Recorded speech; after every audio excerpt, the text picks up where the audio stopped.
Bueno chicos, vamos a continuar. Ahora vamos a ver trigonometría.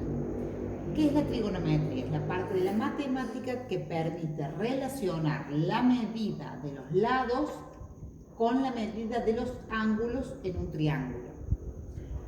Vamos a seguir trabajando con el triángulo rectángulo como vimos en el teorema de Pitágoras. ¿Cuáles son los elementos de este triángulo? Tres lados, donde el lado A y B reciben el nombre de catetos. Y H, que está frente al ángulo recto, recibe el nombre de hipotenusa. Y además de tres lados, ¿qué tiene el triángulo? Tres ángulos. El ángulo de 90 grados, que es el ángulo recto, y dos ángulos, alfa y beta, que son ángulos agudos. ¿Qué conocemos de este triángulo rectángulo? Que podemos aplicar el teorema de Pitágoras, que me permite calcular un lado conociendo los otros dos. El teorema de Pitágoras trabaja con lados. Y con ángulos, ¿qué conocemos? Que la suma de los ángulos interiores de un triángulo, cualquiera fuera el triángulo, es igual a 180 grados. Es decir, la suma de alfa más beta más el ángulo recto nos va a dar 180.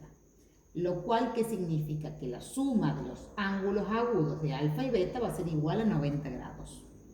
Esto conocemos de ángulos y esto conocemos de lados. Ahora lo que necesitamos es relacionar ángulos con lados. ¿Cómo lo vamos a hacer? A partir de la trigonometría.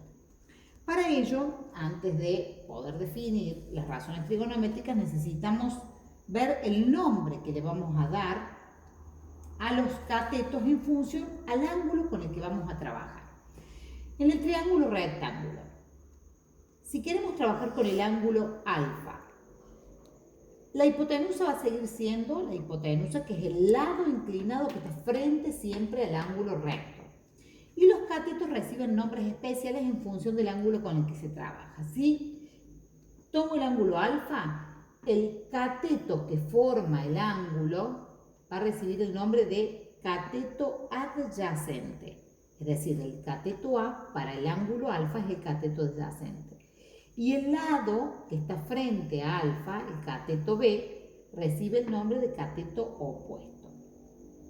Si yo en vez de trabajar con el ángulo alfa, trabajo con el ángulo beta, los catetos reciben el nombre en función de este ángulo ahora. La hipotenusa es H, siempre sigue siendo la misma. Pero ahora, el que forma el ángulo beta es el lado B. Ese lado B recibe el nombre de cateto adyacente para el ángulo beta. Y el lado A recibe el nombre de cateto opuesto para el ángulo beta.